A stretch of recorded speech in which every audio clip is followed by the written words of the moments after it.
Hi everyone, my name is Anna. I'm with Evolving Web. Very nice to see you. And here introducing Lara Harrison from National Audubon Society, and she will talk to us about Drupal and how to create impactful content in Drupal. I think this is something that resonates with me. I'm not a tech person, so I'm very excited to hear what you have to say.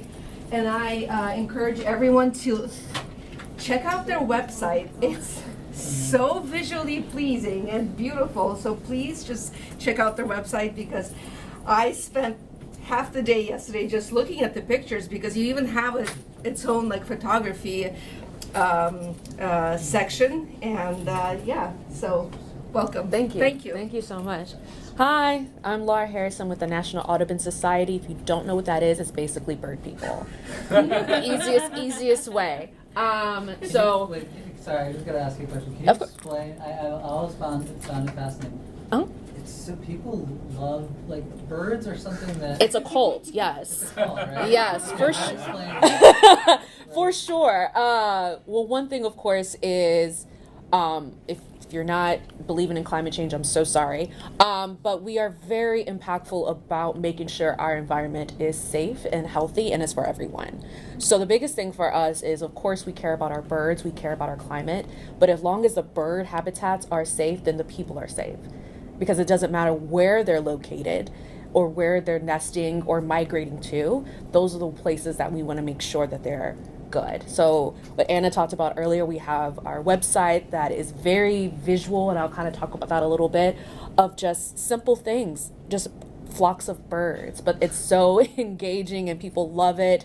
We have an annual contest every year. We get thousands of submissions, and it's incredible just to be able to acknowledge some of the photographers, and a lot of them come from underrepresented communities, and give them a voice to some of the stuff that they have going on. So it's very important. It is a cult. We are weird people, but it's great. And I've been with them for 3 years, so it's a really great organization as well.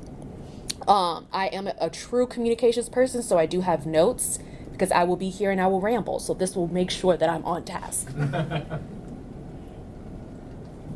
So I know it's like a very, it's already 2:32. I know it's a very short session, but I'm going to try my best to kind of talk about my focus on multi-state campaigns and community-centered storytelling, with lots of voices from the stakeholders and the complexity of it. I know we talk a lot about AI and how it is, but at the end of the day, it's about what our community needs and how we can help and be their voice and highlight that as much as possible.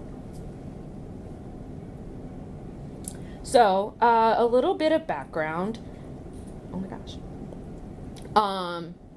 During the session, let's kind of talk about like how to craft communications that elevate Drupal or WordPress, how to build community trust, how to stand out in crowded digital world, and how design and AI can help, kind of what some of our speakers talked about earlier, joining together instead of making it separate. So, oh, that's just me. Don't worry about that. So communications in an open source, communications is an infrastructure, but it's not an add-on. I don't know how many of you have heard communications is added after the fact. After everything else is kind of decided on, the science, the data is involved, communications is usually the after fact, not the strategy or anything like that. So we always want to try to make it that it's sustainable and that we can adopt to the choices that we have. When communication is unclear, the community becomes fragmented. When communication is strong, everything moves with more clarity, purpose, and confidence. So think of a project that you've worked on where communication was slow. It wasn't on time, present, or anything like that. Was it helpful? Did you have to do it by yourself? I think you asked in our earlier, like, how many people have a team of 5 or under? For me, it's me, just me. So how can miscommunication interrupt your workflow, and how it doesn't disrupt the company's goals? So one of a case study I'll talk about is the One River Project. It is just me, but I do work with several other nonprofit organizations. We're talking about the One River Project, where it's the Mississippi River that flows between 7 states, and basically talking to the community about why it's important and how we can preserve it. So of course the challenge was it's 5 organizations in several states, and we have a lot of community partners. Some of them are grassroots, some of them are organizations that have done the work, but they're not integrating it into the community. So our biggest thing was we had to build one unified narrative that had message pillars. Even though we're reaching to several people, community members, stakeholders, and our bosses, we had to make sure that the messaging was one unit. And having 5 organizations with different objectives is a challenge. But using data visualization and short videos and human-centered stories, we were able to put all of that together and make it into one unified topic that everyone can use with web, social media, and some events that we had. So the biggest thing that I always try to make sure that I do is the audience first, then have the message discipline, and then the channels and the candidates. Who needs to hear the message? What exactly do they need to hear? And where will it exactly reach them? If any of these pieces are unclear, the communication is broken. So, take 5 seconds to think of one audience you struggle to reach effectively in your positions right now. And just hold that for the next part. So another thing that we had to do for case study is a Drupal migration messaging. Like I said, I'm in communication, so when I started my job, I had to learn Drupal in 2.5 weeks. Hardest thing I've ever had to do, but reason why I still have my job. And of course, I work in Louisiana, Mississippi, and Arkansas, and we have other regions that we have to make sure also follow our style guide and everything like that as well. And then we migrated from Drupal 7 to Drupal 10. So a lot of us had learned Drupal 7, and then we had to migrate and learn Drupal 10, which you can imagine how much fun that was, especially the ones of us who don't know Drupal or didn't know Drupal beforehand. So we had to have workshops with regional communicators. We have about 10, 12 regions that we all had to be on the same page while working with our DC and our New York office. We also had to make sure that our site structure, our voice, our tone, and our storytelling standards were all the same. It's difficult when someone like me from the South is talking to our audience, but someone in Minnesota is also talking to their audience. And we have different voices and different narratives and different community needs. So we had to make sure that everything that we did was a part of the style guide that listened to the voice and that reached the community with their needs and what they needed.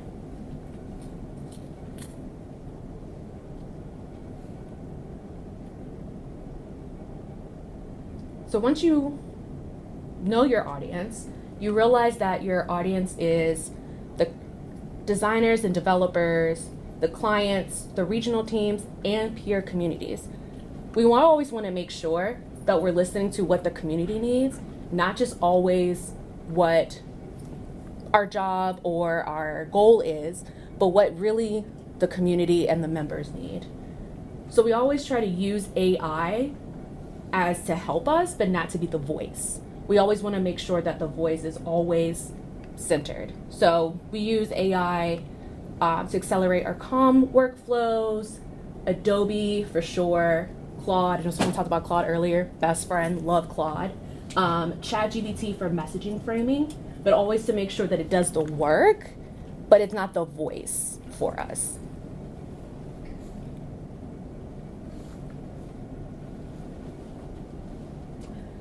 And like I said, thankfully WordPress is a little bit better for me that I can help with.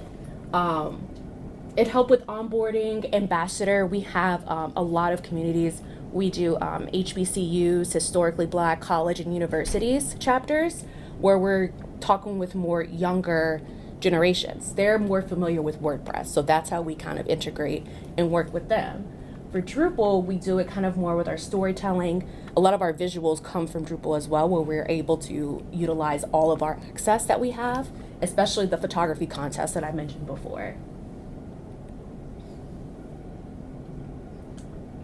Some of the elements that we consider illustration styles, tone of graphics. Once again, we have an internal team, but we also do have external partners that we work with. So always making sure that they follow our style guide and everything like that as well. And making our complex ideas visual.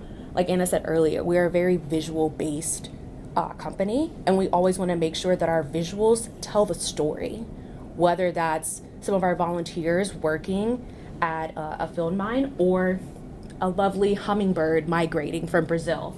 We always want to make sure that that is the consistency that goes throughout our whole community and our brand. So another one that I did, we have a sanctuary, the Paul J. Rainey Sanctuary. It's in this small town called Abbeville, Louisiana.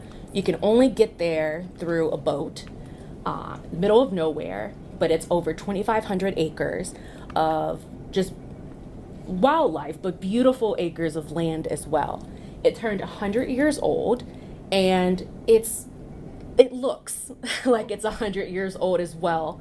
So we wanted to do something that celebrated the sanctuary, but also generate money so we can rebuild what it does, and to make sure that our stakeholders remind them, like, yes, we're in the middle of nowhere, but here we are. We want to make sure that you know that we're here. So the challenge for us was trying to get like our audience to digest some of the scientists' discoveries and the data that was there to make them understand, and also to get people to actually see the sanctuary. Like I said, it's only by boat, and the boats hold about 5 to 6 people, so not really a good tourist kind of thing. So we were able to kind of I couldn't put it on here, but we were able to do a storyboard where we had one of our videographers go out and actually take videos of some of the wildlife, boars, alligators, snakes, all the beautiful animals that were there. And it really drew a lot of people in, especially in Louisiana. We love our reptiles. We love our alligators, to eat them or wear them. So a lot of people were really engaged with the animals that were there. And we were able to have some of our airboat tours go out and explore as well. And because of that, we were able to bring some of our stakeholders, our local politicians, where during this time, we had our governor and our mayor candidates that were running. So we're kind of part of that political stance. We didn't promote it, but we at least showed them this is what we would love to put your dollars in. This is a very basic picture of Rainey Sanctuary. This is, if you take a picture right outside of it, this is what it looks like. 25 acres of this is a lot. So we wanted to make sure that we put emotion and data together. So we had the real people narrative. Like I said, it's a small town, but the small town, everyone knows what Rainey is. A lot of people are local and they know where it is, and they've been a part of it for over 50 years. So we wanted to tell their stories of how their families helped build this, but also how the scientists and the data that we have integrate into this community. Yes? Just a quick question, like the package of all this stuff, when you talk about the audience, are we talking mostly on this stuff like potential givers, like donors and stuff like that? That's kind of what one of the main objectives was? One of the main objectives was the givers and the donors to, like I said, give back to our sanctuary, but also it was to highlight the community members who have been helping restore this area for over 100 years, and then also to bring some of our, we call them our Audubon chapter members, into helping us and try to do volunteer opportunities for them to be a part of it as well. So kind of what I said earlier about one of the projects, the One River Project, it's still one message, but we just try to hit different audiences, or I try to hit different audiences. Does that answer your question? Mm-hmm. Okay. So once again, bird visuals and community photos, that brought that emotional engagement. Of course, we used AI to kind of organize everything, but at the end of the day, we really focused on the storytelling and what the community and the emotions behind this sanctuary being here for 100 years. So 3 stories every open source project should tell: the community story, who powers it, the impact, what problems does it solve, and the future. Where is it going? What is the objective and what is the goal for it? So I kind of created like this really simple template if you wanted to use of kind of just breaking this down a little bit of how you can use it for your organizations. Like I said, of course, mine's a nonprofit, but I believe really putting it where the people and the problem and the insights that they have can really integrate that and make it into a better picture and help your organization work better with AI. Good idea for a slide. I haven't seen that yet. I always like to, I've been to all these kind of conferences, and I'm very big about, we kind of talked about earlier, it's a lot of information all at one time, but I want you to be able to leave and be like, oh yes, that's what I learned, you know? So that's always my biggest thing. And to have like a content workflow checklist, so you're always on point. Yeah, we need the access, like they are not. Oh, it's not allowing it? Okay, I will fix that, because yes. So the final thoughts for this is building trust. I think it's important that you're building the trust that you already have with your organization, but you want your community to have that trust as well. And then collaboration. We're very big about, we've been, our National Audubon Society has been around for 120 years, but we would never have been here without the grassroots members or other organizations that have helped us along the way. And then longevity. We know that Drupal and WordPress are here, and we know it's going to move on, and we want to be able to adapt and make sure that we're on point with everything that they have going on so that we're here to stay and we keep up with the times. That's it. Thank you. Yes. Awesome presentation. Thank you. Let me ask you about, like, so I love that you talked about audience, right? Mhm. But I'm curious, like, what you create all this great content, and people have to land on your website from somewhere, right? So, like, what's the distribution? Where do they come from? Like, where do you see, like, most of the activity from? Is it email or social or? So for us, it's mostly email and Instagram. So we, my best friend lives out here. We support each other with our businesses, and she laughs because we send a lot of newsletters. She's like, if I see one more Audubon newsletter, like I cannot. But it informs and it reaches a lot of people. We have, most of our members are 60 to 75. So they love the emails, they love the newsletters. But of course, like I said, we want to hit the generation of the younger generation, and of course the college HBCU. So they love our social media. They love our visuals. They love those videos and everything like that too. So kind of both. Yes. I'm sure TikTok's maybe a thing. Yeah, it is. We've moved our communications team a lot. So our new CMO is very big about doing TikTok. And back, I think in early 2000s, we were very big in YouTube as well. So they want to get back to that as well. But we, like I said, we've changed our communications team drastically. But our CMO is very big about doing that. So my next presentation will be about TikTok. To catch a flock of birds and make some dance together. Oh yeah. Listen, we have Not people. An easy topic, yeah. Yeah. No, well, birders, they're up. Like they love catching like that 4 or 5 o'clock in the morning like bird and posting it. And then of course we have our own like app and everything too, where they can upload of what type of bird it is, where it was, what time they saw it. And then 20 people will go to that exact same spot the next day and try to find that bird too. You should include QR codes for all your social media on any presentation so people could follow right away. You are absolutely correct. If we, like I said, we have a new CMO, so once we get all our new stuff, I will do that. But thank you. Okay, thank you so much. I so appreciate y'all.